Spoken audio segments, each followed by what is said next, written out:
교수님,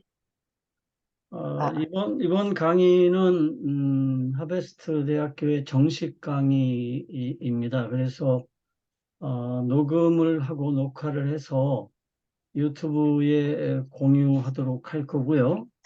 PPT도 강의 후에 공유하도록 하겠습니다. 교수님 죄송한데요. 예, 양고훈이라는 분이 성경적 세계관 오픈 채팅방에서 줌 주소를 물어보시는데 예, 어떻게 또 알려주세요. 왜 네. 성경적 세계관, 거기도 올려놨을 텐데, 주소를. 아니 안 올리셨는데 오픈 채팅방입니다. 거기다 아, 올릴까요? 그렇군요. 예, 알려주세요. 네, 알겠습니다. 예. 어, 이번 강의는 신구약 중간사 강의입니다. 원래 우리 문법대로 하면 구신약 중간사래야 맞는데, 그, 보통들 신구약 중간사라고 얘기하죠. 그래서 말라기 이후에 예수님이 오시기 전까지 혹은 말라기 이후에 세례 요한까지 이렇게 얘기들을 하는데 사실은 세례 요한이 마지막 선지자입니다. 그래서 이번 강의의 목적은 구약과 신약의 중간 시대에 무슨 일이 있었나를 연구하는 과정을 통해서 복음을 명확하게 이해하도록 돕는 것입니다. 그러니까 이 중간사 시대에 하나님이 침묵하셨다라고 알고 있지만 아니에요. 하나님은 정말 열심히 일하셨습니다. 그분의 계획을 꾸준하게 진행해 나가셨어요. 우리가 이 중간사 강의를 공부하다 보면 알게 되는 게 이제 그런 내용들입니다. 이번 강의의 주 교재는 제가 마련한 PPT이고요. 참고도서를 여러분들이 좀 적어 놓으셨다가 가능하면 한번 사서 좀 읽어 볼 수 있으면 좋겠습니다. 그래서 조병호 박사가 쓴 신구약 중간사라는 책이 있고요. 또 에드와르트 로제가 쓴 신약성서 배경사가 있고요.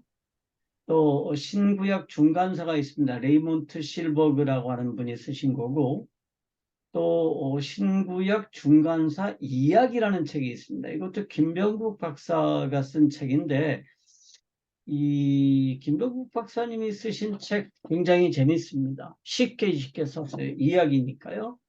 또 조병호 박사님 책도 굉장히 재밌게 쉽게 쓴 책입니다.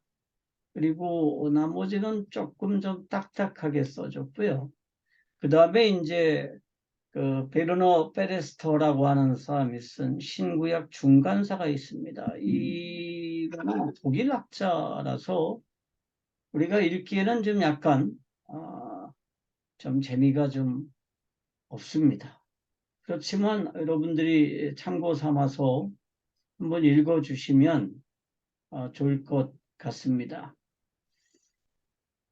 자, 이제 첫 번째 강의를 시작하도록 하겠습니다. 중간사 기간은 그냥 하나님께서 침묵하신 기간이 아닙니다. 근데 보이나요? 공유 안 됐습니다. 녹음이 안 됐어요?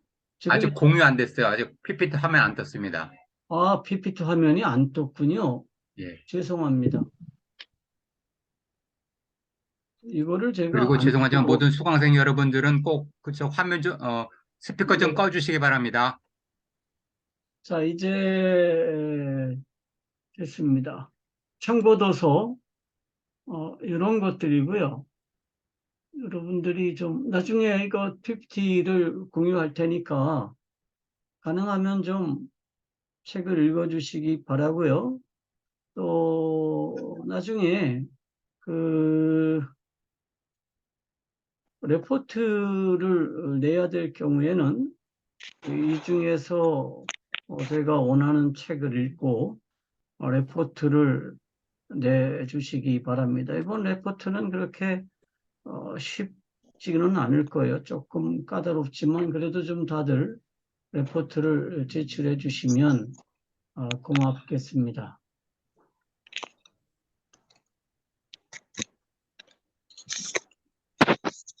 예, 이제 첫 번째 강의를 시작하도록 하겠습니다. 이번 강의의 주제는 신구약 중간사입니다. 그리고 첫 번째 강의는 복음의 준비라고 하는 주제입니다. 그러니까 그 말라기 이후에 한 400년간 예언이 없었어요. 그러니까 우리가 정경이라고 인정할 만한 예언서가 없었어요. 물론 이 시대에 선지자들이 전혀 없었던 건 아닙니다. 그러니까 토비서라는 것도 있고요. 그 다음에 또 마카비라는 것도 있었고요. 또 에녹의 무슨 그 예언서라는 것도 있고요. 많은 외경들이 기록이 됐는데 이 기간 동안에 특별히 이제 우리가 정경이라고 하는 것들이 기록이 안 됐다는 거죠. 그렇지만 이 시기는 하나님께서 특별한 계획이 있으셨던 것 같아요. 그래서 이 시기에 뭐를 하셨느냐 하면 복음을 준비하셨습니다. 그러니까 이 시기가 없었다면 우리가 복음을 제대로 이해할 수 없고 복음을 받아들일 수 없었을 거다 하는 얘기죠.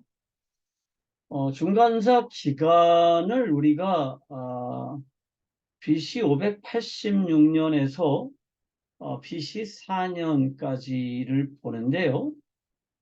북이스라엘이 BC 722년에 아시리아의 침략을 받아서 사마리아가 함락이 되죠. 그래서 북이스라엘은 멸망합니다.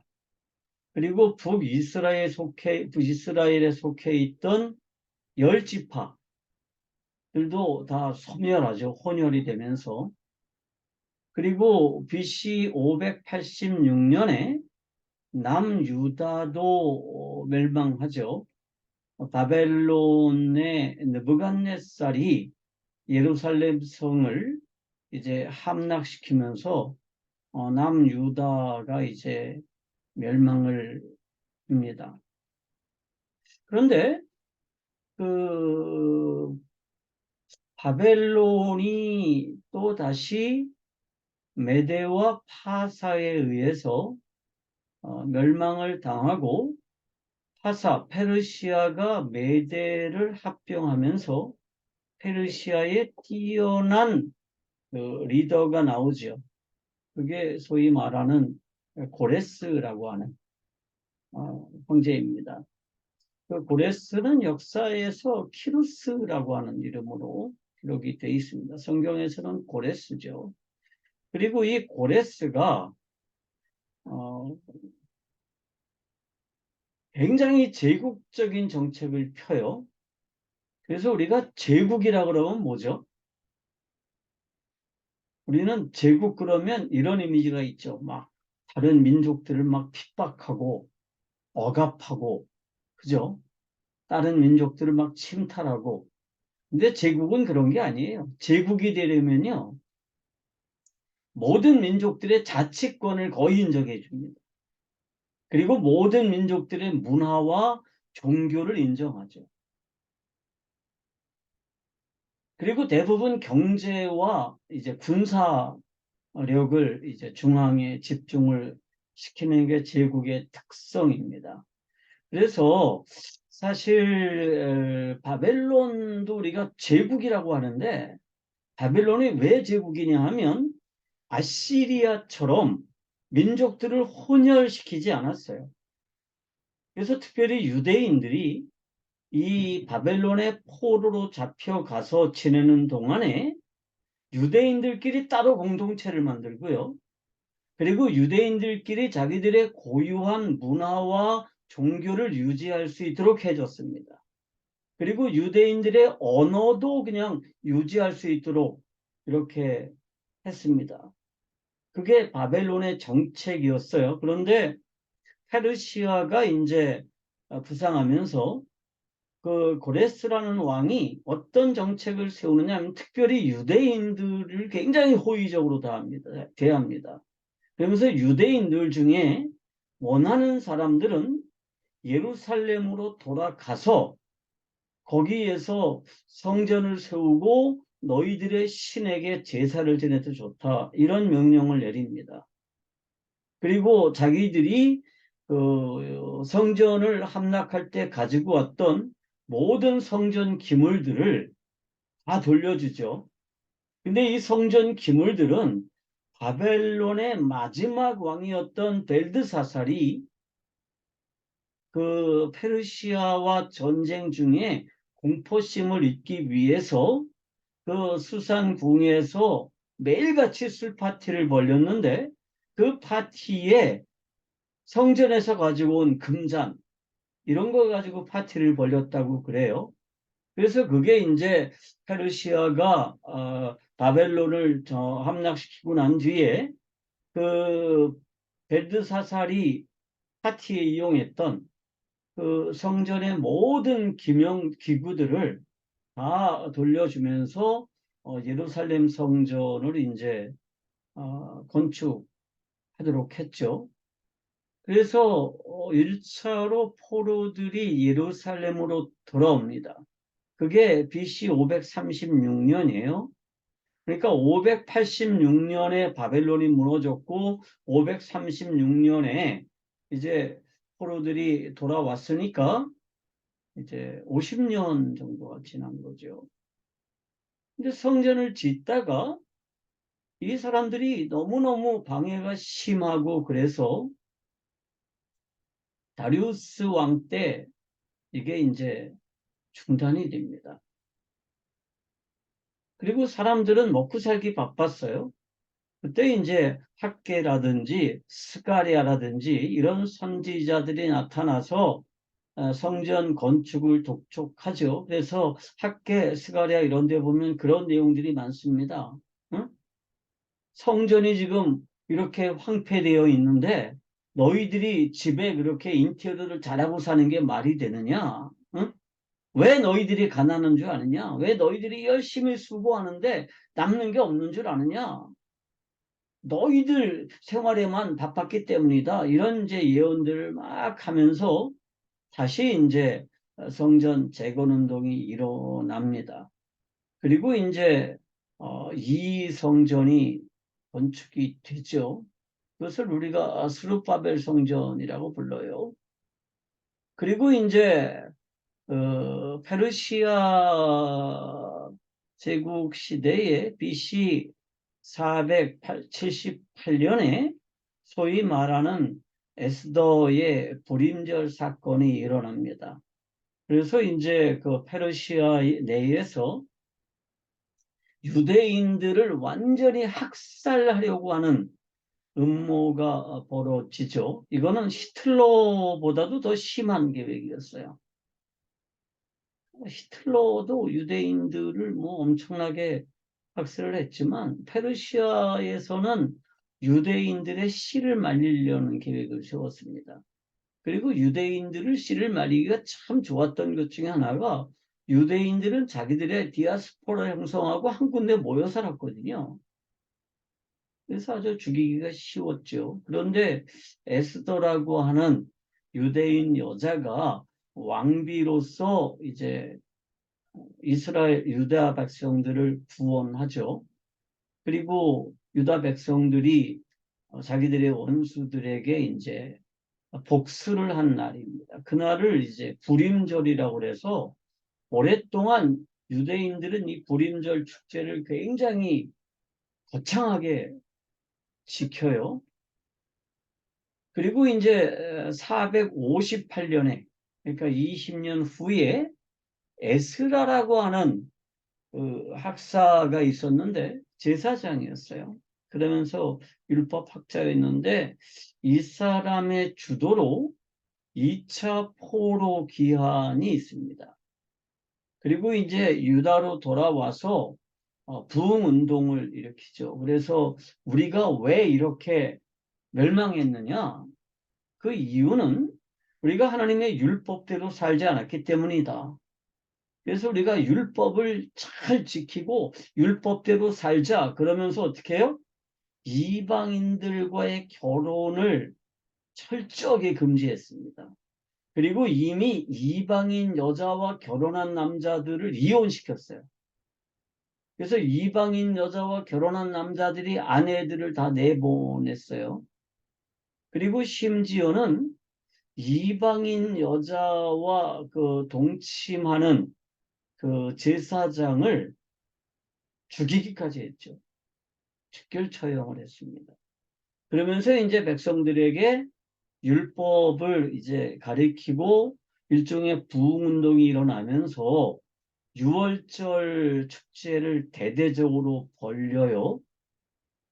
그런데 사람들이 기대했던 것처럼 어떤 뭐 놀라운 변화가 일어나는 게 아니에요. 그냥 여전히 자기들은 힘들고 여전히 자기들은 가난해요. 그래서 성전을 지으면 괜찮을 줄 알았는데 성전을 지었는데도 별 변화가 없어요. 삶의 환경이 안 변해. 그래서 에스라가 율법을 지켜야 된다. 하나님의 말씀대로 살아야 된다. 그래서 부흥운동이 일어나서 열심히 하나님의 말씀을 순종하고 살았는데도 별 변화가 없어요. 그러니까 사람들이 좀 실망하죠. 그래서 좀 실망을 하고 있었는데 느헤미야라는 사람이 또 포로들을 데리고 세 번째로 예루살렘에 옵니다. 총독의 자격으로 와요. 아닥사스다 왕이 느헤미야를 이제 총독으로 예루살렘에 이제 보내는데 느헤미야가 와서 뭐를 해요? 성벽을 재건합니다. 그래서 성벽을 52일 만인가에 완공하잖아요. 그래서 사람들이 이제 이제 됐다. 성전도 지었고 우리가 율법대로 따라서 살기도 하고 이제 성벽도 재건하고 문까지 다 달았으니까 이제부터 우리들에게 평안함과 풍요로움이 넘쳐날 거다. 이런 생각들을 다 했는데 환경의 변화가 없었어요. 그래서 사람들이 다들 신앙적으로 나태해지기 시작을 했습니다.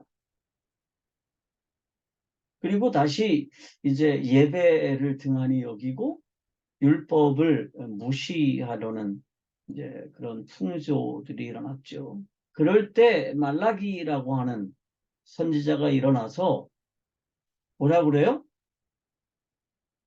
이러면 안 된다. 하나님이 우리를 얼마나 사랑하셨는지 아느냐? 너희들은 하나님이 우리를 사랑하셨다는 증거가 어디 있냐? 어?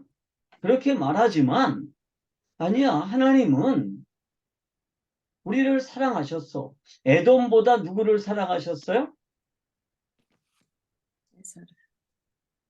야곱. 야곱을 사랑하셨다. 이렇게 말합니다.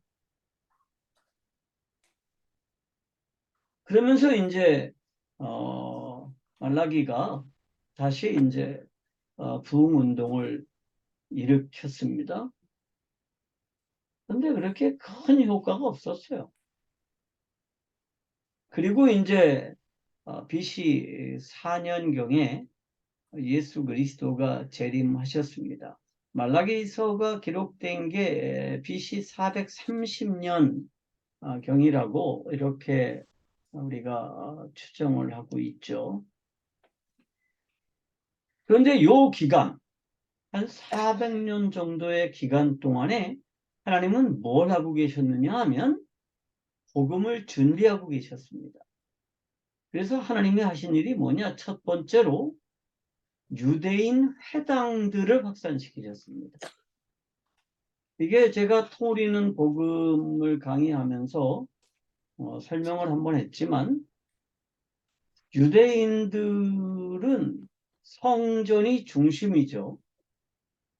그리고 성전에서 희생 제물을 잡아서 하나님께 나감으로써 자신들이 하나님의 백성이라고 하는 사실들을 확인했습니다. 그래서 유대인들은 두 가지를 반드시 지켰어요. 하나는 할례를 받는 겁니다. 왜 할례를 받죠? 만약에 표시예요. 인간이요, 하나님 앞에 반역을 저질렀습니다. 그러면 하나님 앞에 반역을 저지른 그대로 하나님의 백성이 될 수가 없어요. 하나님의 백성이 되려면 반역죄의 책임을 져야 됩니다. 하나님 앞에 나가려면. 그러려면 어떻게 해야 되죠? 내 목을 잘라야 돼요. 응? 그래야만 내 반역죄가 없어집니다. 그런데 내 목을 자르고 하나님 앞에 나가서 하나님의 백성이 될 수는 없어요. 그래서 어떻게 하느냐? 내 몸의 일부를 잘라서 버리는 겁니다. 그게 이제 그 할례라고 하는 제도예요. 그래서 유대인들은 반드시 할례를 받았습니다. 그리고 이제 또 한 가지가 뭐죠? 희생 제사를 드림으로써 하나님 앞에 나갔어요. 희생 제사 왜 드린다 그랬어요?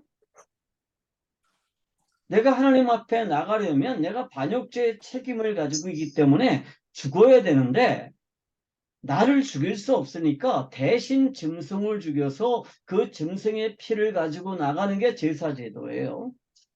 그런데 이 제사는 아무 데서나 드리는 게 아니라 어디서만 드려요? 유대인 회당에서만 드렸습니다. 그래서 할례와 이 제사가 유대인이라고 하는 정체성에 있어서 굉장히 중요한 부분입니다. 그런데 이제 예루살렘이 함락되고 성전이 다 파괴됐습니다. 제가 며칠 전에 그 페이스북에 그런 글을 썼는데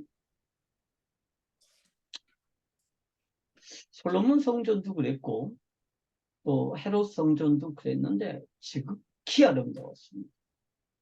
그래서 성전 실내가 다 뭐로 쌓여 있었어요? 정금으로 쌓여 있었습니다.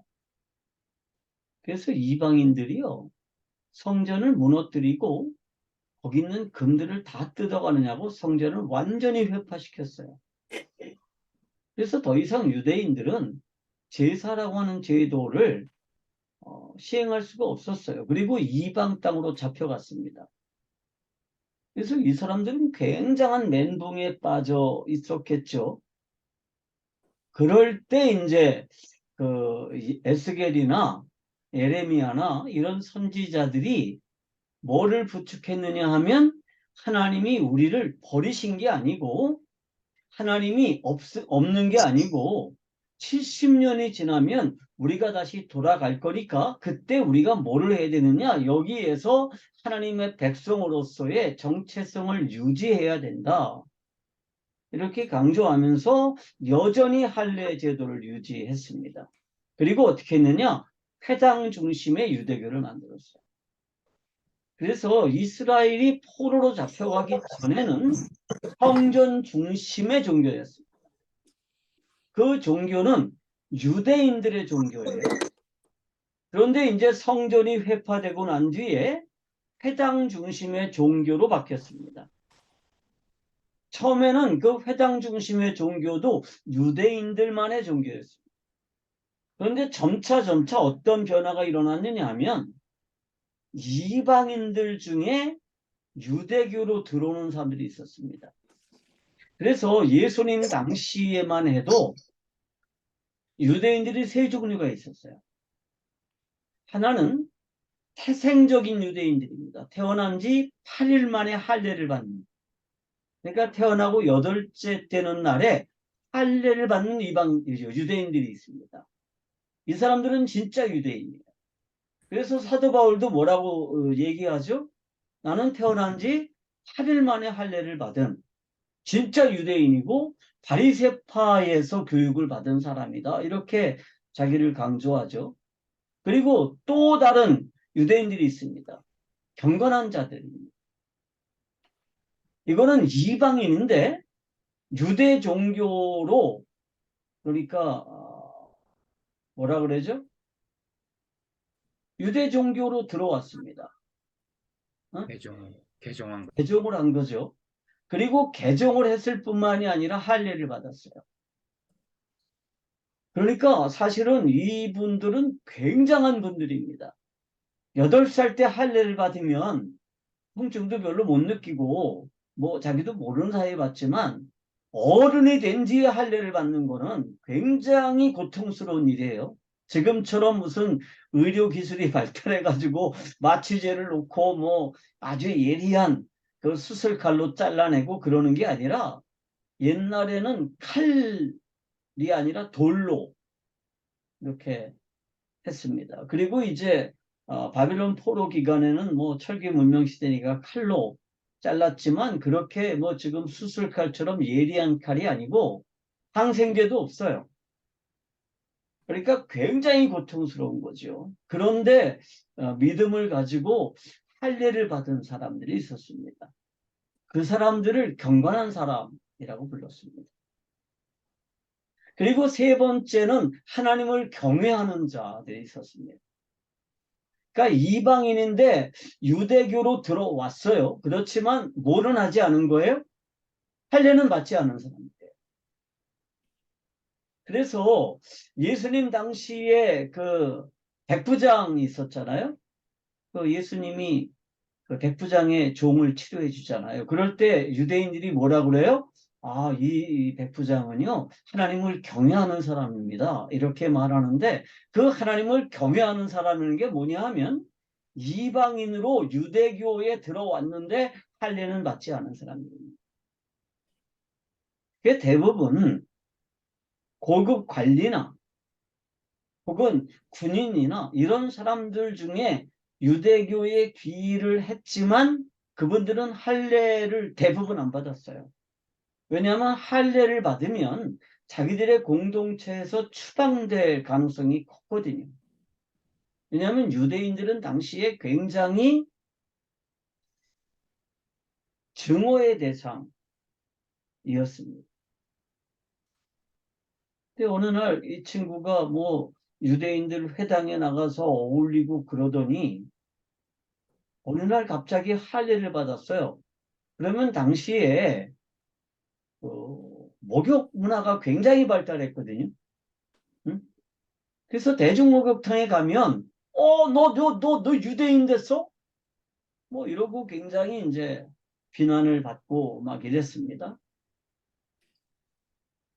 그게 언제부터 시작이 됐느냐 하면 유대인들이 이방인들에게 조금씩 문을 열어주기 시작한 게 유대 그 회당 중심의 유대교로 바뀌면서부터입니다. 그래서 이 회당이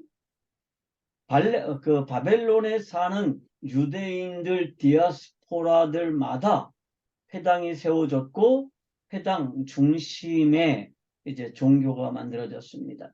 여기 있는 사진이 체코에 있는 유대인 회당이에요. 뭐 얼핏 보면 성당 같기도 하고 아직 교회당 같기도 하죠. 교수님 사진이 아직 안 떴습니다. 그래요? 예. 안 떴죠? 잠깐만요. 사라강 선교사님, 저기 스피커 꺼주세요. 지금까지 죄송합니다. 지금까지 화면이 안 떴었어요? 예, 예. 참고도서로 멈췄었어요. 그랬어요? 이제 떴나요? 네, 예, 아이고, 좋습니다. 죄송합니다. 지금 현재 강의가 여기까지 했습니다. 그래서 오른쪽에 있는 저 사진이 체코에 있는 유대인 회당입니다. 그래서 저도 유대인 회당에 정말 가보고 싶었는데 그게 그렇게 쉽지가 않더라고요. 언젠가 필리핀 마닐라에서 금요일 날 저녁에 유대인 회당에 자기들 예배가 있다고 그래서 제가 같이 섬기던 그 히브리어 교수님하고 같이 거기를 갔는데 이방인들은 못 들어가게 하더라고요. 못 들어가게 하고 그 회당 문 앞에서 얼쩡거리지 못하게 해요. 그 완전 무장한 군인들이 지키더라고요. 테러일까 봐. 근데 하여튼 이렇게 전 세계에 지금 유대인 회당들이 있고요. 지금도 유대인들은 이제 성전이 아니라 회당 중심으로 모이죠. 그런데 이 회당이 복음이 전파되는 데 있어서 핵심적인 역할을 합니다. 그래서 예수님이 오셨을 때 예수님도 어디를 중심으로 해서 사역을 하셨느냐 하면 회당을 중심으로 해서 사역을 했습니다. 몇 가지 제가 증거들을 보여드리겠습니다. 마태복음 4장 23절을 한번 읽어볼까요? 마태복음 4장 23절입니다. 누가 한번 읽어주세요?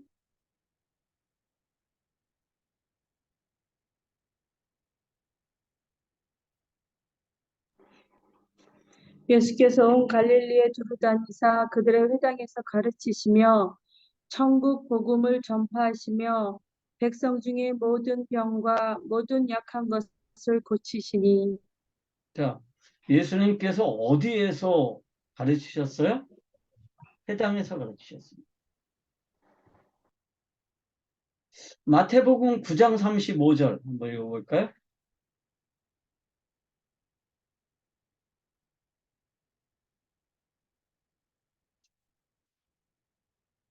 예수께서 모든 도시와 마을에 두루 다니사 그들의 회당에서 가르치시며 천국 복음을 전파하시며 모든 병과 모든 약한 것을 고치시니라 그랬습니다. 그러니까 예수님이 어디를 중심으로 해서 사역을 하셨느냐 하면 회당을 중심으로 사역을 하셨는데 한 회당에서 사역을 하신 게 아니에요. 모든 도시, 모든 마을들마다 회당이 있었고 예수님이 여러 도시들을 다니면서 회당에서 뭐 하셨느냐? 가르치셨다는 겁니다. 그런데 회당은 언제 생겼느냐? 중간사 시기에 생겼습니다. 그러니까 예루살렘 성전이 회파되고 이스라엘 백성, 유다 백성들이 바벨론의 포로로 잡혀가고 또 거기에서 그리스 시대의 전 세계로 흩어지고 로마에 의해서 더 넓은 세계로 흩어졌을 때 하나님이 뭘 준비하셨냐면 회당을 준비하셨어요. 회당 중심의 유대교를 만들었죠. 그리고 유대인들 입장에서는 이 방법에는 다른 방법이 없었어요. 자기들의 정체성을 하나님의 백성이라고 하는 이 정체성을 유지해 나가기 위해서 예전에는 성전에서 희생제물을 드리는 게 그 정체성을 유지하는 하나님의 백성이라고 하는 이 정체성의 요체였다면 이제 제사를 드릴 수 없으니까 뭐가 중심이 되느냐 하면 율법이 중심이 됐습니다. 특별히 모세 오경을 정말 열심히 공부하고 그 모세 오경을 열심히 지키고 그 율법대로 살려고 몸부림을 치는 거, 그러기 위해선 뭐가 필요해요? 그러기 위해선 교육이 필요했습니다. 그래서 유대인들은 회당에서 자기들의 집회를 통해서 말씀을 선포하고 말씀을 배울 뿐만이 아니라 자신의 자식들에게 계속해서 하나님의 말씀을 전수해 주는 일들을 계속 했던 거죠. 자, 하나 더 읽어볼까요? 마가복음 1장 39절입니다.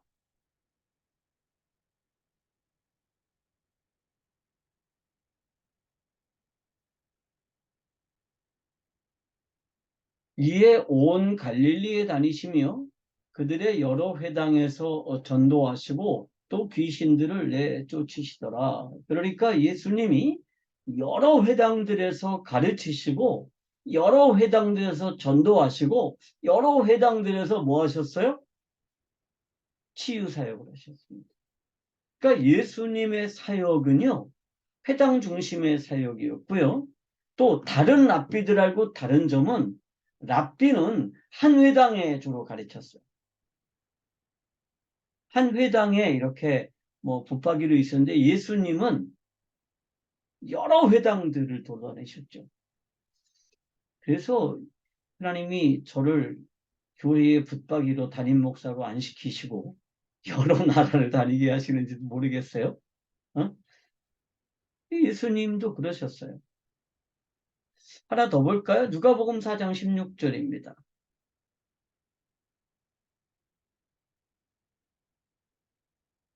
자, 누가 한번 읽어주세요.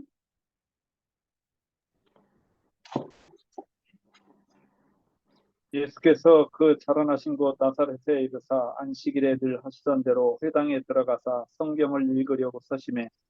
그냥 예수님이 회당에서 설교하셨다는 거죠. 당시에는 회당 예배를 어떤 식으로 진행을 했느냐 하면 이제 사람들이 모였을 때 그 회당장이 사회를 봐요. 그런데 랍비는 표시가 나잖아요. 그리고 그 랍비가 이제 그 회당 모임에 참석을 하면 사람을 보내서 말씀을 좀 전해줄 수 있는지 물어봤다 그래요. 그러면 이제 그 회당 예배에 참석한 랍비가 나가서 이제 성경을 읽고 그리고 이제 그 성경을 해석해주고 뭐 권면을 하고 이러는 형식으로 예배가 진행이 됐답니다. 그러니까 당시에 유대인들이 예수님을 이미 랍비라고 인정을 했었다는 거죠.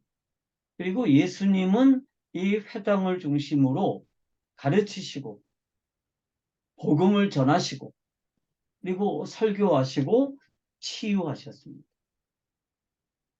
이게 회당이 없었으면 예수님이 사역을 할 수가 없었을 거예요. 예수님이 어떻게 사람들에게 드러나죠? 예수님이 어떻게 알려지죠? 그런데 하나님이 예수님이 오시기 전에 약 400년 동안 이 회당이라고 하는 걸 준비하셨어요. 회당을 준비하시고 예수님이 오셨을 때 회당을 중심으로 해서 사역을 하셨다라는 거죠. 뿐만 아니라 이 회당은요, 기독교가 성장하는데도 굉장히 중요한 역할을 했습니다. 사도행전 6장 9절 한번 볼까요? 사도행전 6장 9절입니다.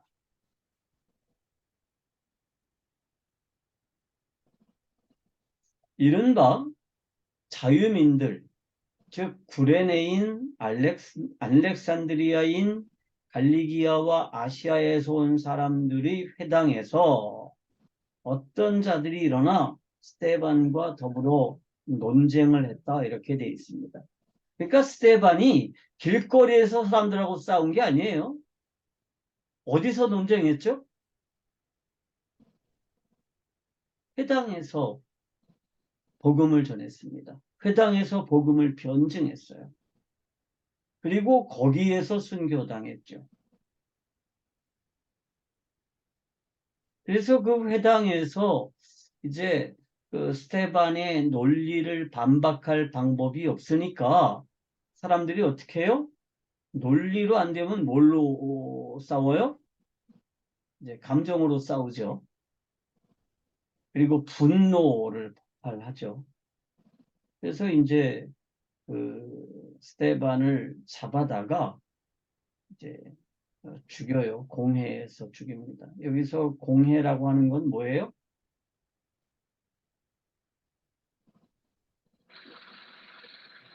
갑자기 이름이 생각이 안 나죠? 네, 네, 공회. 뭐라 그래요? 시나고그? 어? 아니요, 시나고그? 공회. 어? 갑자기 제가 이름이 기억이 안 납니다. 조금 있으면 생각이 사내들인 공이. 사내들인에서 이제 죽이죠. 사도행전 14장 1절 한번 볼까요?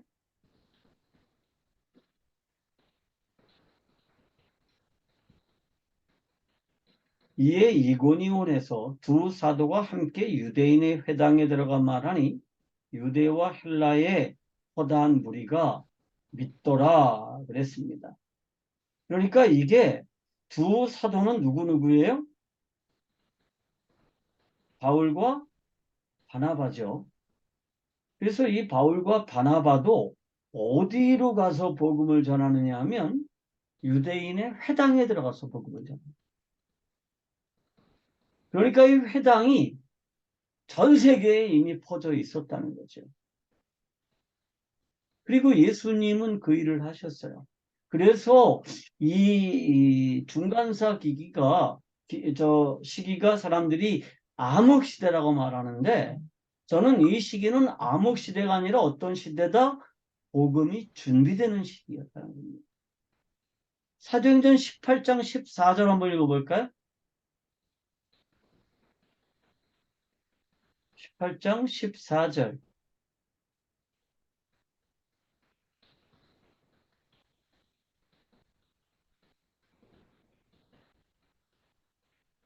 아, 18장 4절입니다. 14절이 아니고.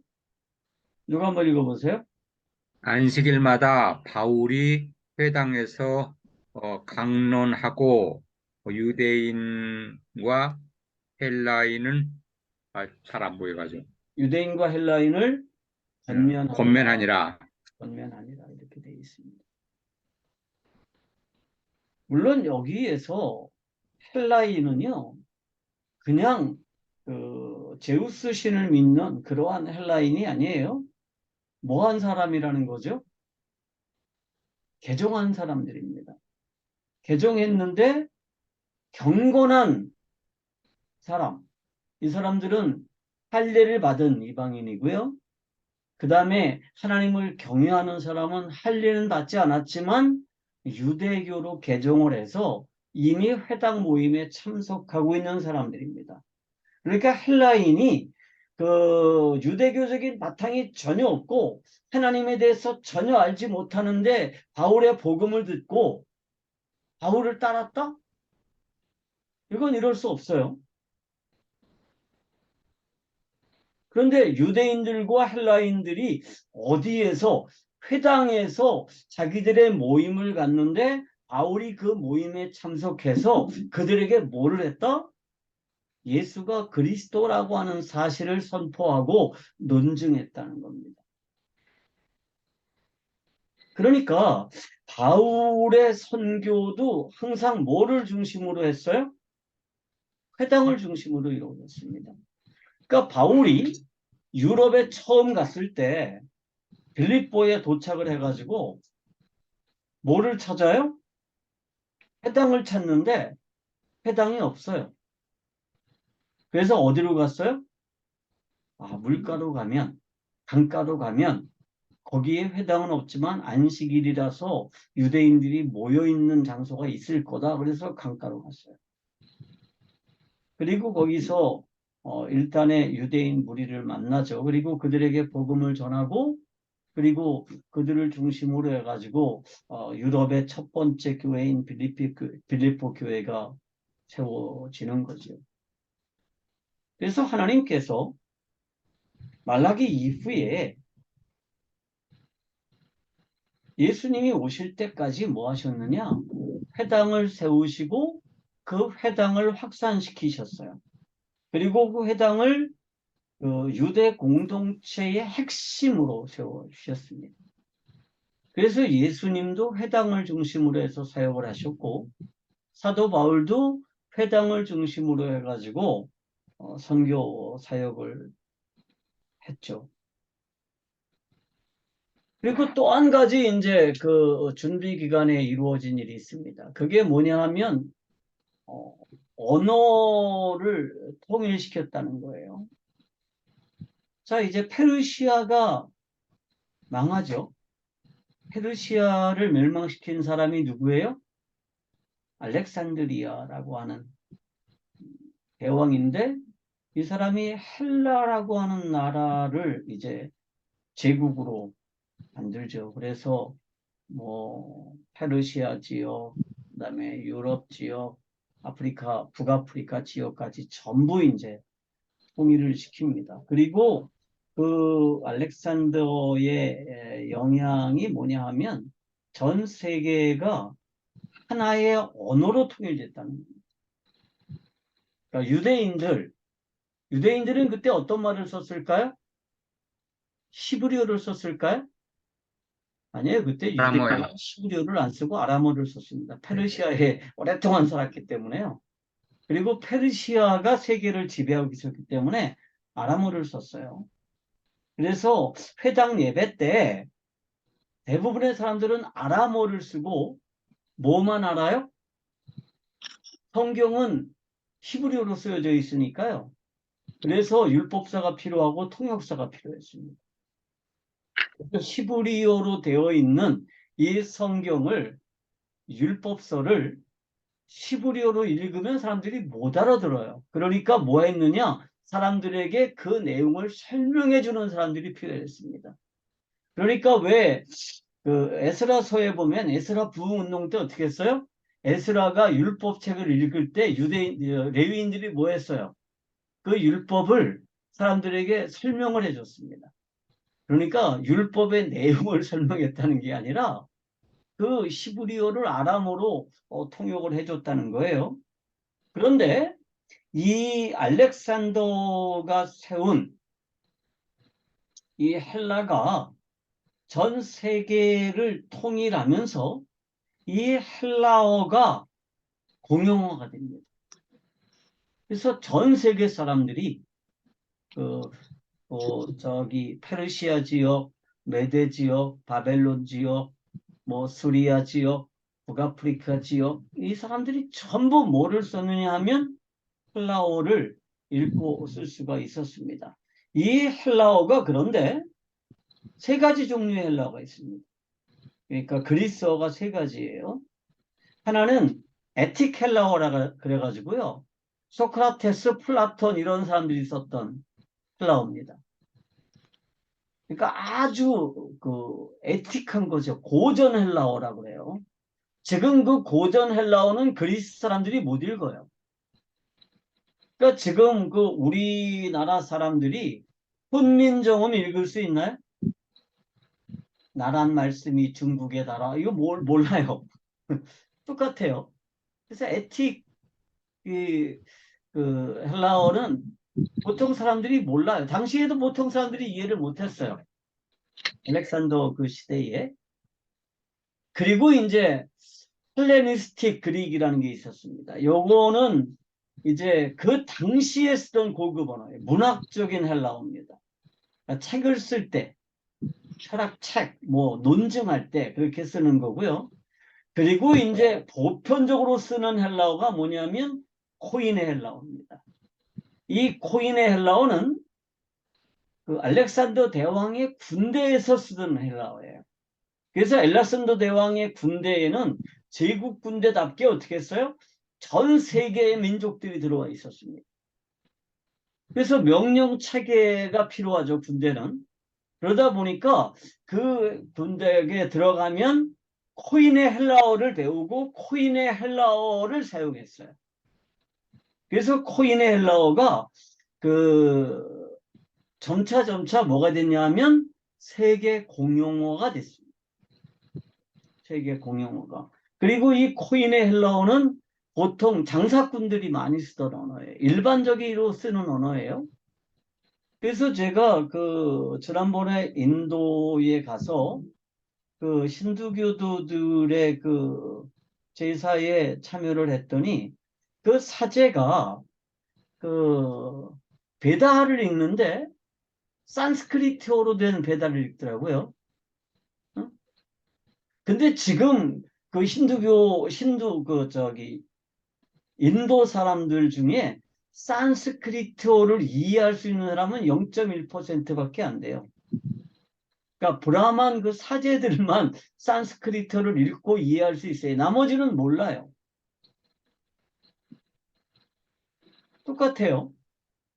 에틱 헬라어나 헬레스틱 그릭은 당시에 일반적인 사람들은 이해하기가 힘들었습니다. 그래서 가장 일반적인 언어가 뭐냐 하면 코인의 헬라어였어요. 그런데 알렉산더가 죽죠. 그리고 나서 그 알렉산더의 대제국이 4개의 나라로 이제 나뉘어집니다. 네 개는 나뉘어지는데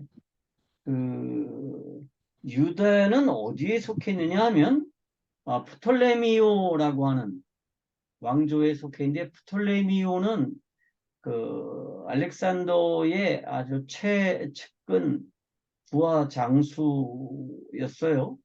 근데 이 사람이 이제 이집트로 내려가서 이집트를 중심으로 해가지고 이제 제국을 건설을 합니다. 그런데 프톨레미우스 1세 때 알렉산드리아라고 하는 신도시를 세워요. 아주 대단한 신도시였습니다. 계획도시고요. 지금도 나라가 부흥하면 뭐를 하죠? 신도시들을 세워요. 그래서 옛날에 한국에는 신도시라는 개념이 전혀 없었는데 나라가 부유해지니까 어떻게 해요? 분당, 일산, 고양, 이런 신도시들을 세우죠. 동탄, 이렇게. 그 신도시들, 세종, 이렇게. 당시에는 세계 최대의 신도시가 알렉산드리아였습니다. 그런데 이 알렉산드리아에 톨레미우스가 어떤 생각을 했냐면 도서관을, 세계 최대의 도서관을 세우고 싶어 했어요. 그리고 도서관장으로 누구를 임명했냐면 데메트리우스라고 하는 유대인을 도서관장으로 임명했어요. 그래서 이 데메트리우스가 세계 최대의 도서관장이 됐는데 이 사람의 목표가 뭐냐면 이 도서관에 20만 권의 장서를 이제 보관하겠다는 거예요. 지금 대단하죠? 그러니까 지금 대학교 인가를 내는데 필요한 도서량이 2만 권이에요. 근데 이 알렉산드리아 도서관에 20만 권의 도서를 비치를 했는데 이 데메트리우스가 무슨 요청을 했느냐 하면 톨레미우스에게 우리가 이 도서관의 품격을 갖추기 위해서는 반드시 뭐가 필요하냐 하면 율법책이 필요합니다. 하나님의 말씀인 성경이 여기 빛이 되어야 합니다. 그런데 그 성경은 고대 히브리어로 되어 있기 때문에 일반인들이 읽을 수가 없습니다. 그러니까 이 성경을 코인의 헬라어로 번역합시다. 이런 요청을 해요. 그래서 프톨레미우스 1세가 얘기를 들어보니까 그럴듯하잖아요. 그래서 어떻게 하면 좋냐. 그래서 유대에 있던 아주 뛰어난 랍비들을 70명을 알렉산드리아로 데리고 옵니다. 그리고 모든 비용을 지불해요. 그리고 그 사람들을 통해서 뭐 하느냐? 히브리어 성경을 코인의 헬라어로 번역하는 작업을 합니다. 그걸 우리가 70인역이라고 하죠. 그래서 모든 사람들이 뭐를 할 수 있었느냐 하면 성경을 읽을 수 있게 됐습니다. 당시에 유대인들조차도 뭐를 못했어요? 히브리어를 못했어요. 히브리어 성경을 못 읽어요. 근데 히브리어 성경이 헬라어로 번역이 되지 않으면 이건 절대로 세계 종교가 될 수가 없어요. 그리고 히브리어 성경이 헬라어로 번역이 되지 않으면 예수 그리스도가 오시고 복음 사건을 일으키시고 나중에 교회가 설립될 때 이 70인역이 없으면 절대로 뭐가 될 수가 없었을까요? 복음이 전파될 수가 없었을 겁니다. 사람들에게 하나님이라는 분을 설명한다고 생각해 봅시다. 처음에는 물론 유대인들을 중심으로 해가지고 복음이 선포됐고 회당을 중심으로 복음이 선포가 됐지만 이 사람들이 그 예수님의 가르침이나 사도 바울의 가르침을 이해할 수 있었던 이유가 뭐냐 하면 코인의 성경을 가지고 있었기 때문에 70인역을 가지고 있었기 때문에 그래서 처음에 70인역은 모세 5경만 번역이 됐어요. 그러다가 점차로 이제 예언서들도 번역이 되고 시가서들까지도 번역이 됐습니다. 이렇게 번역이 완료된 게 언제냐 하면 BC 300년입니다. 그러니까 BC 300년에 코인의 헬라어로 이 70인역이 번역되고 난 뒤에 약 300년이 지난 뒤에 예수님이 오신. 그동안에 사람들은 이제 그 코인의 헬라어를 썼습니다. 그리고 이제 토레미 왕조가 망하죠. 그리고 그리스의 셀루크스 왕조가 이스라엘을 지배하고 세계 최대의 이제 제국이 되는데 그 셀루크스 왕조의 언어가 뭐냐 하면 코인의 헬라어였어요.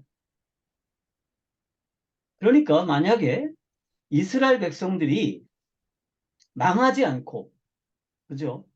예루살렘이 파괴되지 않고, 그 다음에 이스라엘 유대인들이 전 세계로 흩어지지 않고, 여전히 성전이 남아 있었고, 유대라는 나라가 강성하게 남아 있었으면 어떻게 됐을까요? 제사 중심의 유대교가 여전히 존재했을 거고, 복음은 지금처럼 왕성하지가 못했을 겁니다. 복음 자체가 불가능했을 거예요. 그리고 성경도 어떻게 했어요? 히브리어 성경만 있었겠죠. 물론 그 후에 유럽 중심의 세계가 펼쳐지고 미국 중심의 세계가 펼쳐지면서 영어 성경으로 번역이 됐고 또 독일어 성경으로 번역이 됐을지는 모르겠지만 이 보편적인 종교가 되는 건 안 됐다는 거죠. 그 일을 누가 하셨느냐? 예수님께서 하신 거죠. 언제? 중간사 시기에. 그래서 저는 이 중간사 시기가 유대인들에게는 굉장히 불행한 시기인 것 같지만 기독교가 설립이 되고 이 기독교가 세계 종교가 되는 데 있어서 반드시 필요한 기간이었고 그 기간 동안에 하나님은 뭐 하셨느냐? 이러한 준비들을 하셨다는 겁니다. 그래서 첫 번째가 해당의 설립 확산이고요.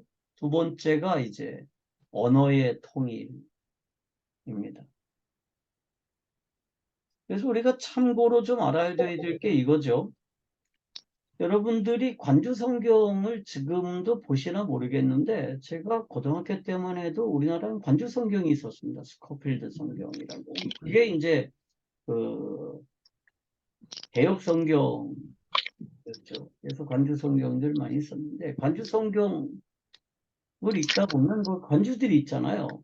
그럼 저는 어렸을 때 그 관주들을 거의 꼼꼼히 다시 돌아가서 다 찾아봤습니다. 그러니까 남들처럼 성경을 하루에 몇 장 읽느냐 그래서 막 빨리 읽는 것보다 관주들을 일일이 확인하면서 성경을 읽었는데 관주를 읽다 보면 이게 전혀 달라요. 신약 성경에서 인용된 이 관주하고 구약 성경의 관주가 달라요. 이게 왜 그런가? 그랬더니 나중에 알고 보니까 그런 이유가 있더라고요. 그 구약 성경은 70인역을 텍스트로 썼거든요. 70인역을 이제 라틴어로 번역을 하고 또 그걸 독일어로 번역을 하고 영어로 번역을 하고 그랬어요. 그런데 기본 텍스트는 뭐냐면 70인역인데요. 이 70인역은 바벨론 사본이 기본 텍스트입니다. 그러니까 바벨론 사본이라는 건 뭐냐 하면 유대인들이 바벨론의 포로 기간에 있었을 때에 수집하고 보관해 왔던 책들입니다. 그래서 70인역은 바벨론 사본을 텍스트로 해가지고 이제 번역이 됐고요. 지금 현재 구약 성경은 뭐를 텍스트로 하느냐 하면 마소라 사본을 텍스트로 하고 있습니다. 여러분, 마소라 사본이라는 거를 대강 아시죠? 이 사해 사본이라고 그러기도 하고요. 그러니까 SNF파가 이제 그 SNA 지역, 사해 동북쪽 지역으로 이제 도망을 쳐서 거기에서 극단적인 금욕 생활을 했어요. 집단을 이뤄서. 이제 그 사람들이 성경을 많이 보관해 놨는데 발견이 됐습니다. 그래서 그 이후에 구약 성경을 번역할 때 이 마소라 사본을 이제 중심으로 해가지고 번역을 했습니다. 그래서 옛날 성경은 70인역을 주 텍스트로 했고요. 그러다 보니까 바벨론 사본이 이제 텍스트고, 이제 현대에 와서 구약 성경은 마소라 사본을 이제 텍스트로 해가지고 번역을 했습니다. 그리고 지금은 대개 어떻게 해요? 영어를 한국어로 번역하는 게 아니라 대부분 뭐예요? 히브리어 성경을 한국어로 번역을 합니다. 그러다 보니까 이제 이게 사본상의 차이 때문에 관주가 차이가 있다는 거죠.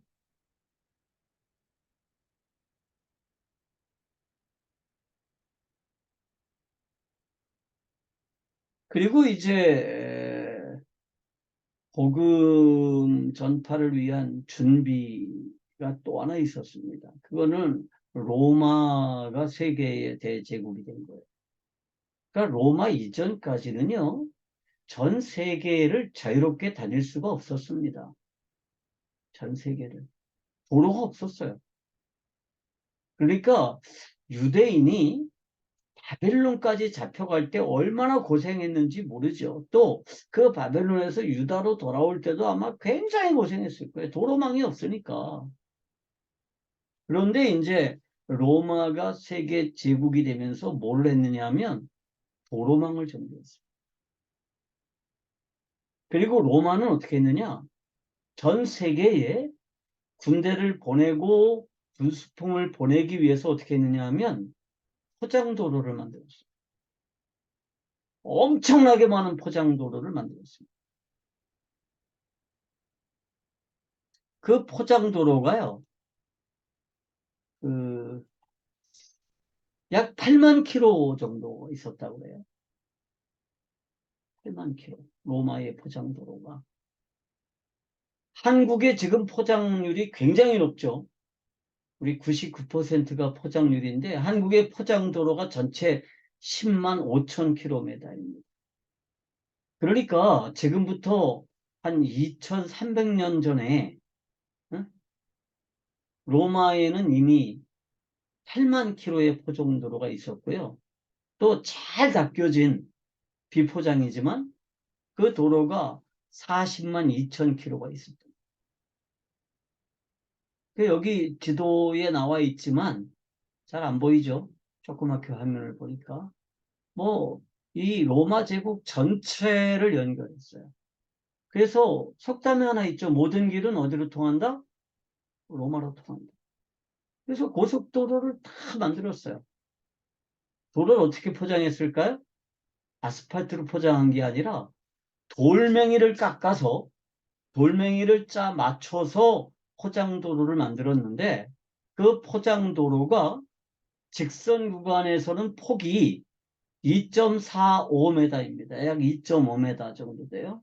그 다음에 구분 구간에서는 4.9m인데 2.45m가 뭐냐 하면 지금 기차의 폭이에요. 지금 레일의 폭이 딱 그래요.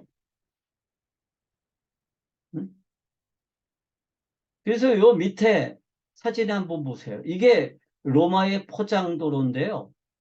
요게 이제 최초로 만들어진 아피아가도 사진입니다. 이 아피아가도가 유명한 거는 사도 바울이 로마로 입금할 때, 로마로 들어갈 때 이 아피아가도를 통해서 들어갔다라고 이렇게 알려져 있죠.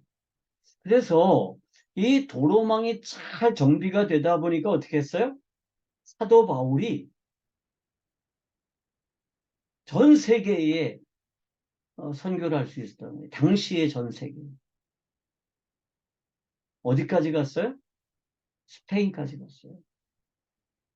그럴 수 있었던 이유가 뭐냐 하면 도로망이 정비가 돼 있었기 때문이고요. 이 도로망은 원래는 군용이었습니다. 군대를 파견하고 또 보급품을 전달해 주기 위해서 만들었지만 이거를 제일 잘 쓴 사람들이 누굴까요? 장사꾼들이고요. 또 나중에 복음 전파자들이 세계를 돌아다닐 수 있게 됐죠. 사도 바울을 비롯해서.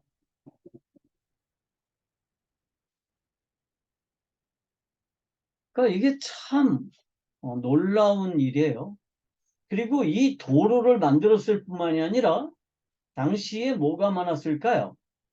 산적들이 많았어요. 그러다가 보니까 장사꾼들을 털기 위해서 산적들이 자주 출몰을 했는데 그래서 로마군이 중요한 지점마다 주둔을 했습니다. 그래서 뭐를 지켜줬어요? 통행의 안전을 지켜줬어요.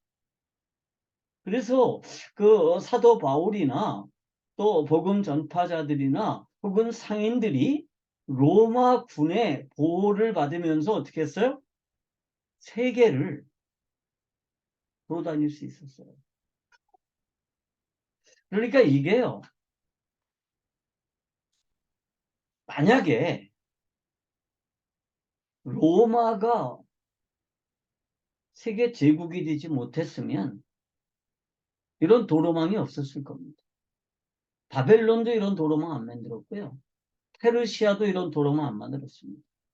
그러니까 페르시아도 각 지역에 있는 자기의 영토라고 그러지만 거기에서 무슨 뭐 이렇게 세금 좀 받아내고 뭐 그런 정도였었는데 로마는 그게 아니에요. 그래서 보통 우리가 그런 말을 합니다. 장성을 쌓는 문화하고 도로를 만드는 문화의 차이에 대해서 얘기를 하죠. 중국은요, 다른 나라와 교제할 필요가 없기 때문에 뭐를 했어요? 그들과의 교제를 단절하기 위해서 장성을 쌓죠. 벽을 만들었어요. 근데 로마는 어떻게 했느냐? 도로를 만들었습니다. 그런데 이 로마가 만든 도로가 어떻게 됐어요? 복음이 전 세계로 번지는데 아주 중요한 역할을 했습니다. 저도 이번 강의를 준비하면서 참 놀랐어요. 그러니까 이 중간기라고 하는 게 그냥 암흑기가 아니고요. 정말 복음이 전파될 수 있는 준비를 하는 그러한 기간이었구나. 그런 거죠. 또 한 가지가 뭐냐 하면 로마의 법률과 로마의 통치입니다. 그래서 이 로마의 통치를 저는 뭐라고 그러냐면 예언의 성취를 위한 기간이라고 얘기를 합니다. 자, 예수님이 어디서 사셨죠? 원래? 갈릴리에서 사시다가요. 베들레헴으로 갔어요. 왜 베들레헴으로 갔죠?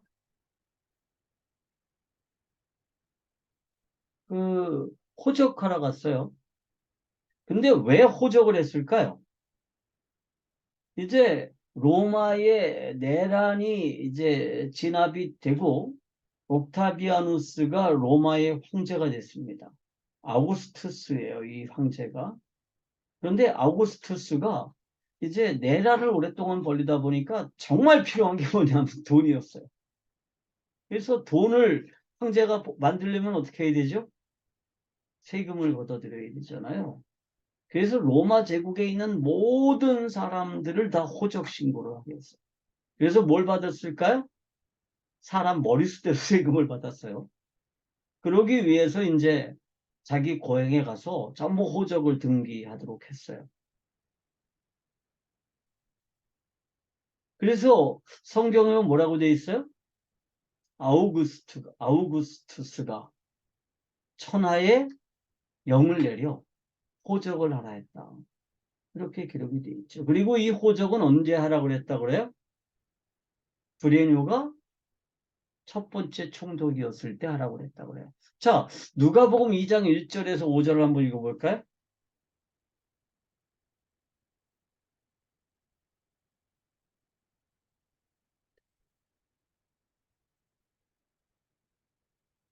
그때에 가이사 아구스도가 영을 내려 천하로 다 호적하라 하였으니 이 호적은 구레뇨가 수리아 총독 되었을 때에 처음 한 것이라 모든 사람이 호적하러 각각 고향으로 돌아가매 요셉도 다윗의 족속이므로 갈릴리 나사렛 동네에서 유대를 향하여 베들레헴이라는 다윗의 동네로 그 약혼한 마리아와 함께 호적하러 올라가니 마리아가 이미 잉태하였더라. 이렇게 되어 있습니다.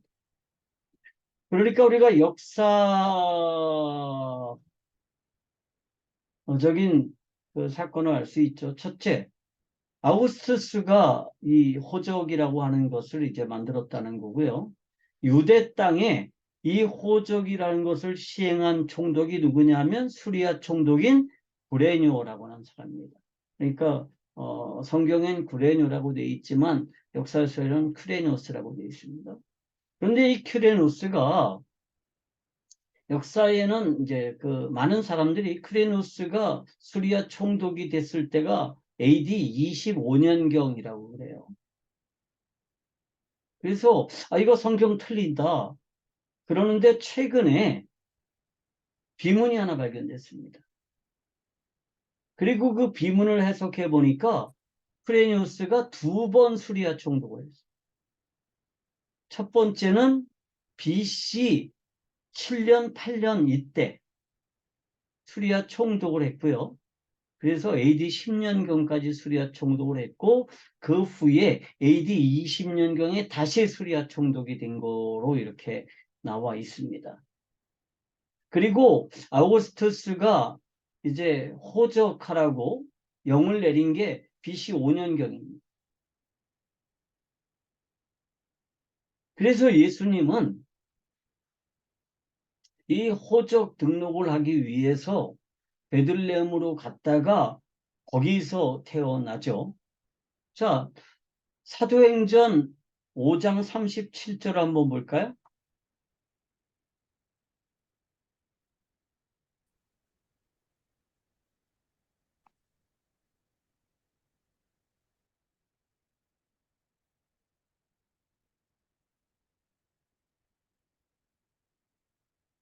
다 같이 한번 읽을까요? 그 후 호적할 때에 호적할 때에 갈릴리의 유다가 일어나 백성을 깨어 따르게 하다가 그도 망한즉 따르던 모든 사람이 흩어졌느니라. 여기도 호적하라고 하는 그 얘기가 나와요. 근데 호적은 역사적으로 2번 있었답니다. 그러니까 예수님이 태어날 때 베들레헴에서 했던 호적은 첫 번째, 그리고 2번째 호적 정리는 AD 한 25년, 30년 이때쯤 했던 것 같아요. 그때 그 갈릴리에서 유다라는 사람이 반란을 일으켜가지고요. 그 반란이 진압됐다라는 얘기가 요세푸스의 이제 역사서에 기록이 돼 있습니다. 미가서를 한번 볼까요? 미가서 2장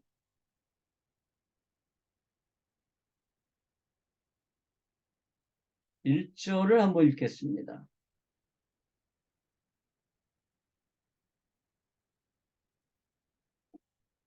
잠깐요. 마태복음입니다. 제가 잘못 봤습니다. 마태복음 2장 1절, 5절, 6절을 보겠습니다. 2장 1절을 먼저 볼까요? 헤롯 왕 때에 예수께서 유다 베들레헴에서 나심에 동방으로부터 박사들이 예루살렘에 이르러 말하되, 그 다음에 5절에 이르되 유다 베들레헴이니는 선지자로 이렇게 기록된 바. 자, 이제 동방에 있는 박사들이 예루살렘으로 왔어요. 그리고 헤롯 대왕을 만나서 왕으로 태어나신 분이 있기 때문에 우리가 그분에게 경배하러 왔다. 그러니까 이제 뭐 헤롯 왕이 엄청나게 놀랐어요. 그리고 이제 제사장하고 뭐 저 백성의 서기관들을 다 모아서 뭐라 그래요? 그리스도가 어디서 태어나겠느냐? 이렇게 물으니까 어디서 태어난다 그래요? 베들레헴에서 태어납니다. 이렇게 말하죠. 근데 이 아우구스투스가 호정령 안 내렸으면 예수님은 베들레헴에서 태어날 리가 없어요. 어디서 태어났을까요? 갈릴리의 나사렛에서 태어나셨을 거예요. 그런데 미가서에 있는 이 예언을 성취하기 위해서 마리아와 요셉이 베들레헴으로 갔고 거기에서 출생하셨습니다. 그러니까 이게 우연히 이루어진 일이 아니에요. 그러니까 우연히 아우구스투스가 호적 정책을 만들고 그래서 어쩔 수 없이 베들레헴으로 갔고 거기서 아이를 낳았다. 그런 게 아니죠. 그러니까 예언을 성취하기 위해서 하나님이 어떻게 하신 거냐면 옥타비아누스를 로마 초대 황제로 만드신 거예요. 그리고 옥타비아누스가 제국을 통치하기 위해서 호적이라고 하는 것들을 정리하게 했고, 그리고 예수님이 그 베들레헴에서 태어났는데 이거는 무엇을 위해서였느냐면 예언을 성취하기 위해서였답니다. 누가복음 2장 4절을 한번 볼까요?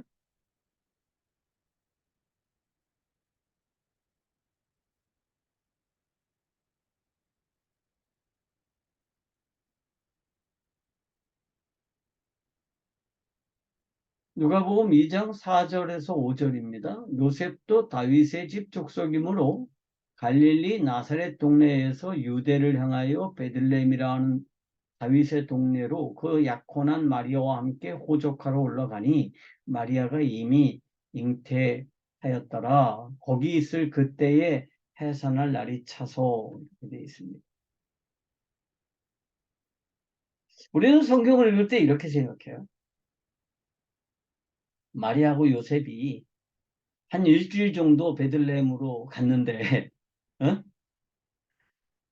그때 아기를 낳았어요. 근데 그랬을까요?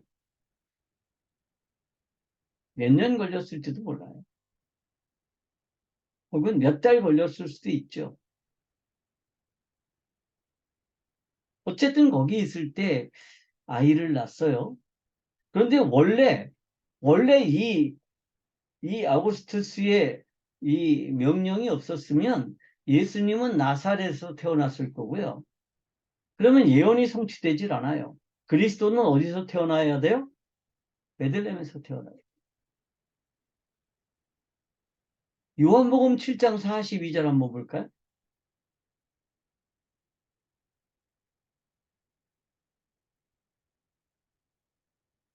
요한복음 7장 42절.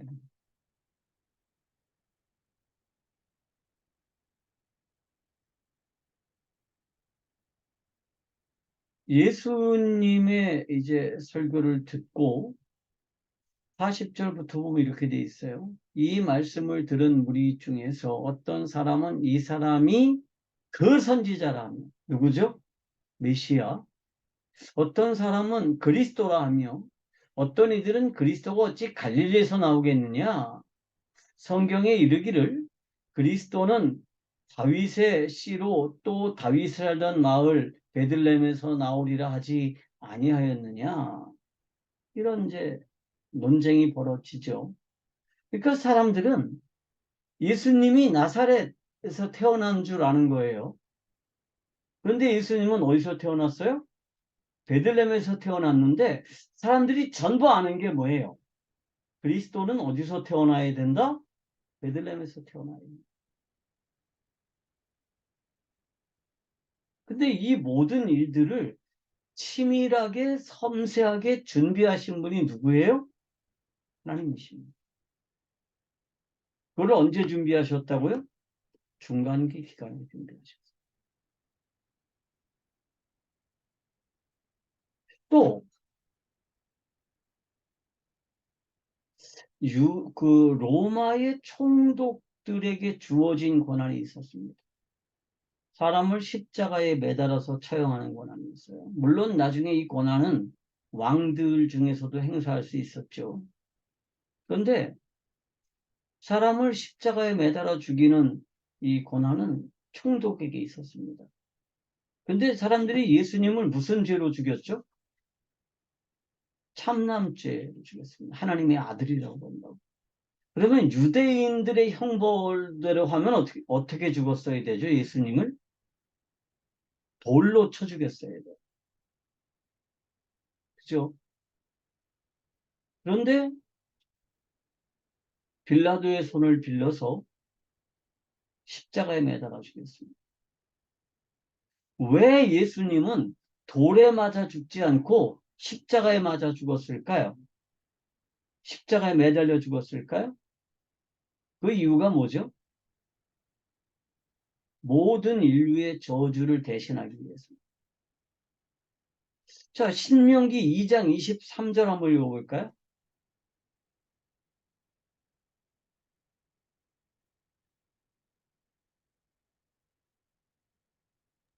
신명기 2장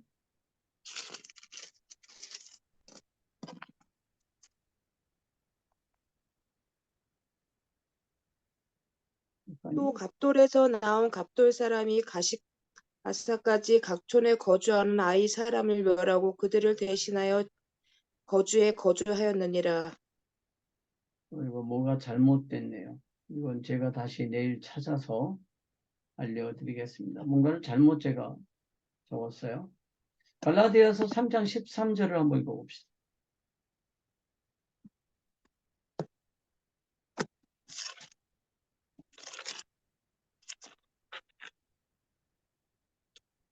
그리스도께서 우리를 위하여 저주를 받은 바 되사 율법의 저주에서 우리를 속량하셨으니 기록된 바 나무에 달린 자마다 저주 아래에 있는 자라 하였음이라. 신명기 21장 22절이네요. 제가 잘못 적었습니다. 다시 한번 찾아볼까요? 신명기 22장 21절입니다. 자, 누가 한번 읽어보세요.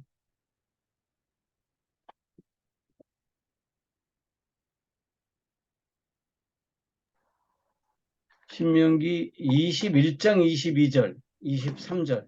제가 계속 착각하네요. 신명기 21장 22절에서 23절 한번 읽어보세요. 사람이 많이 죽을 자를 범함으로 내가 그를 죽여 나무 위에 달거든 그 시체를 나무 위에 밤새도록 두지 말고 그날에 장사하여 내 하나님 여호와께서 내게 기업으로 주시는 땅을 더럽히지 말라. 나무에 달린 자는 하나님께 저주를 받았음이니라. 자, 나무에 매달린다라고 하는 건 뭐죠? 하나님께 저주를 받는 겁니다. 근데 제가 이 저주라는 단어를 성경적인 세계관을 강의할 때 설명을 했는데 저주는 뭐예요? 영원한 교제의 단절입니다. 그런데 예수님이 왜 저주를 받으셨죠? 인간의 반역죄 때문입니다. 반역을 저지르면 어떻게 해야 돼요? 죽는 수밖에 없습니다. 그런데 이 죽는다라고 하는 게 나무에 매달려 죽어요. 근데 왜 나무에 매달려 죽죠? 로마는요, 이 반역이 일어났을 경우에, 반란이 일어났을 경우에 그 반란군의 지도자를 십자가에 매달아 죽였습니다. 그런데 예수님은 사실은 유대인들이 무슨 제목으로 걸었느냐 하면 하나님의 아들이라고 주장한다고 참남죄를 걸어서 죽였어요. 돌멩이로 쳐 죽여야 돼요, 원래. 근데 뭐로 죽였어요? 나무에 매달아 죽였습니다. 다시 말하면 인간이 저지른 반역죄의 책임을 지고 예수님이 죽었다는 겁니다. 그거를 갈라디아서 13장은 그렇게 설명하는 거죠. 다시 한번 읽어볼까요? 갈라디아서 3장 13절. 자, 누가 한번 읽어보세요.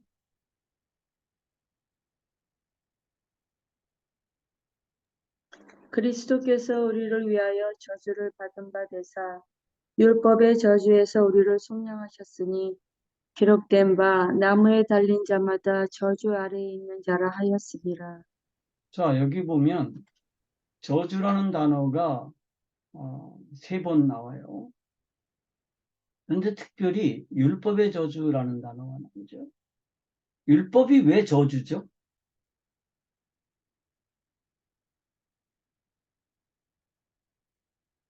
율법은요, 우리가 하나님 앞에 나아가기 위해서 누구를 죽이는 거예요? 나 대신 짐승을 죽이는 거고, 실제로는 뭐라고 고백하는 거예요? 내가 죽는다고 고백하는 겁니다. 그러니까 이게 율법의 저주예요. 그러니까 율법의 저주라는 게 뭐 인간을 못 살게 굴고 인간을 황폐하게 하고 그런 의미에서 저주가 아니에요. 율법이 상징하는 저주라는 겁니다. 응? 그런데 예수님이 어떻게 하셨어요? 나무에 매달려서 저주를 받으심으로 우리를 그 율법의 저주에서 어떻게 하셨어요? 해방하셨다라고 하는 겁니다. 여호수아서 8장 29절 한번 볼까요?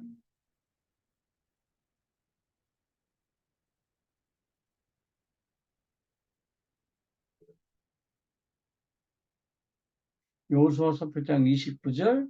그가 또 아이 왕을 저녁 때까지 나무에 달았다가 해질 때에 명령하여 그의 시체를 나무에서 내려 그 성문 어귀에 던지고 그 위에 큰 돌로 큰 무더기를 쌓았더니 그것이 오늘까지 있더라. 이렇게 되어 있습니다. 아이 왕을 왜 나무에 달았을까요? 저주를 상징합니다. 나무에 매단다는 건 뭐예요? 저주를 받았다는 거예요. 그래서 아이 왕이라고 하는 것은 어떤 의미를 가지고 있어요?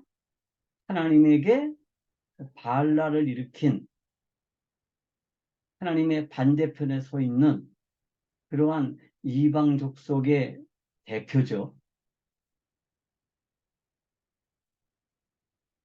여호수아서 10장 27절 읽어볼까요?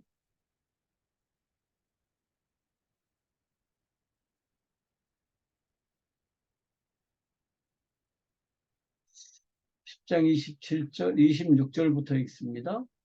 그 후에 여호수아가 그 왕들을 쳐 죽여 다섯나무에 매달고 저녁까지 나무에 달린 채로 두었다가 해질 때에 여호수아가 명령하며 그들의 시체를 나무에서 내려 그들이 숨었던 굴 안에 던지고 굴 어기를 큰 돌로 막았더니 오늘까지 그대로 있더라. 여러분 이걸 보면 무슨 생각이 나죠? 나무에 매달아서 죽였어요. 죽여서 나무에 매달았어요. 그리고 나무에서 내려서 어디로 던져 넣었어요? 물 속에 던져 넣었어요. 무슨 생각이 나요? 어떤 상상이 되죠? 예수님. 예수님의 죽음이 연상되죠. 예수님은 왜 나무에 매달리시고 그리고 왜 남의 무덤, 굴에 던져졌을까요?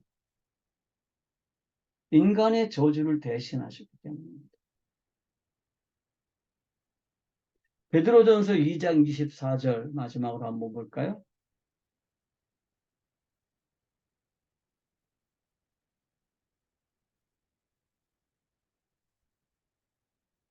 친히 나무에 달려 그 몸으로 우리 죄를 담당하셨으니 이는 우리로 죄에 대하여 죽고 의에 대하여 살게 하려 하심이라. 그가 채찍에 맞음으로 너희는 나음을 얻었나니.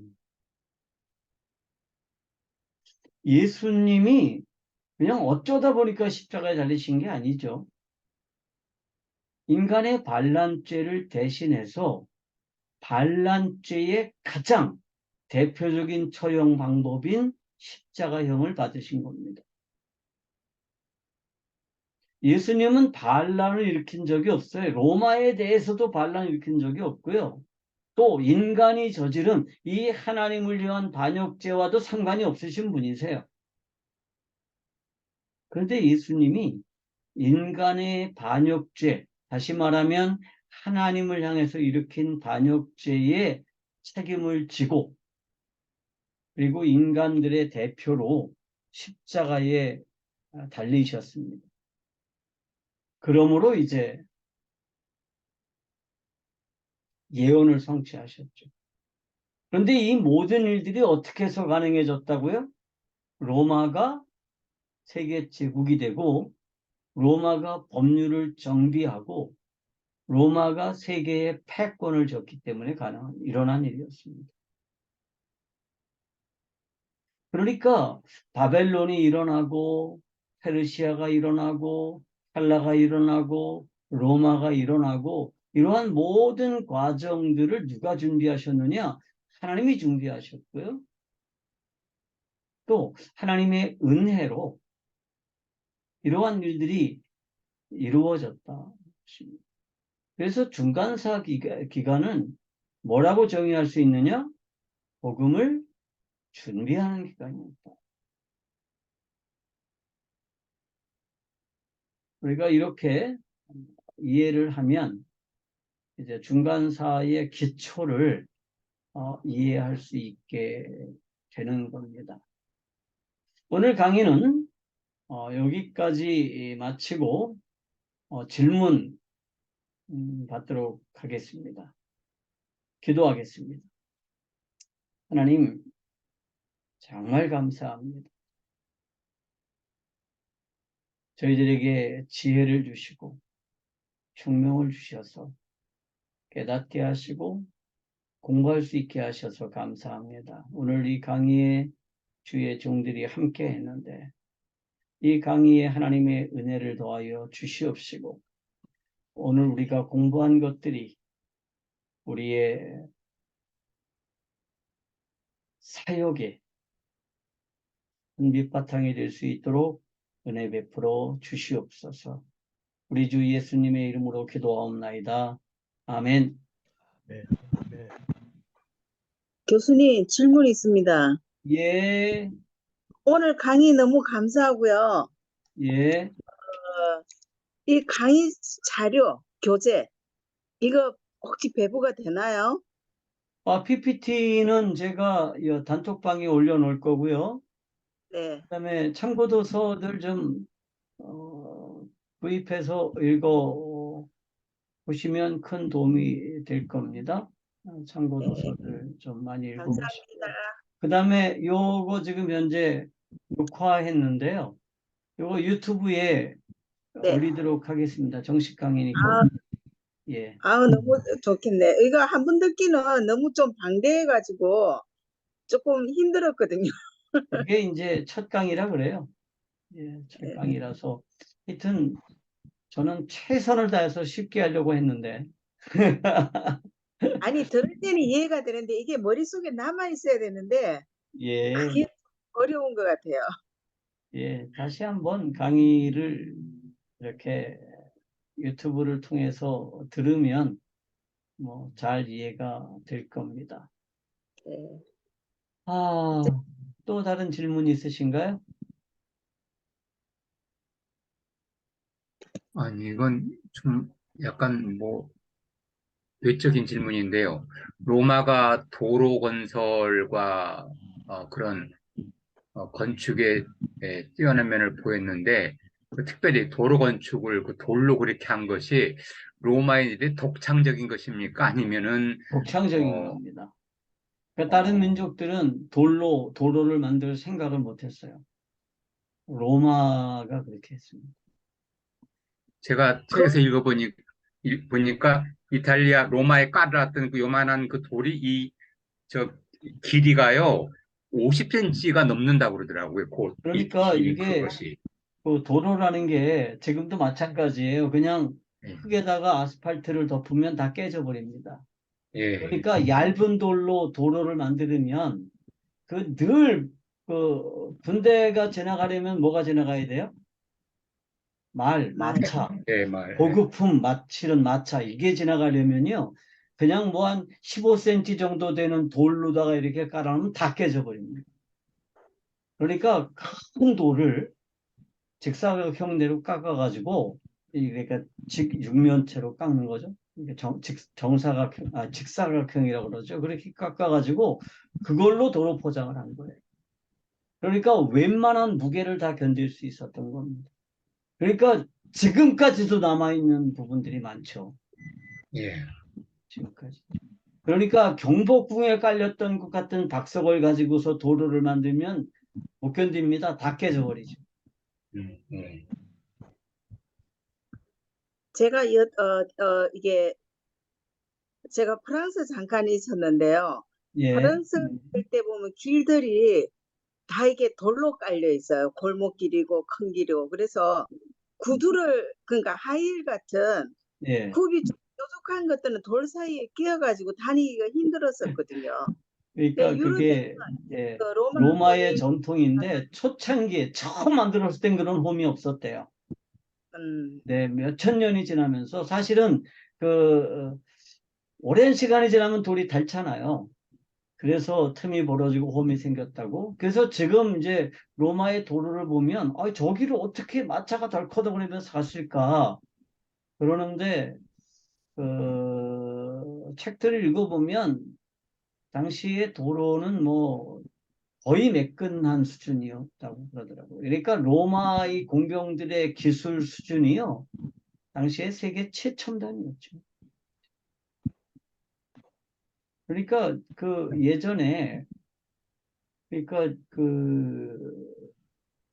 2000년 전에 라인강에 다리를 놨잖아요.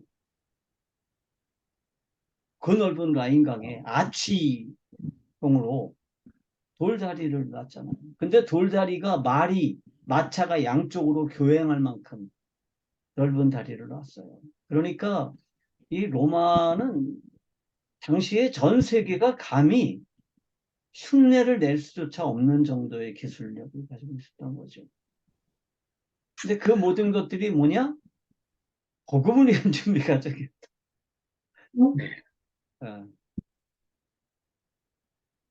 자, 질문 없으면 내일 10시에 또 뵙도록 하겠습니다.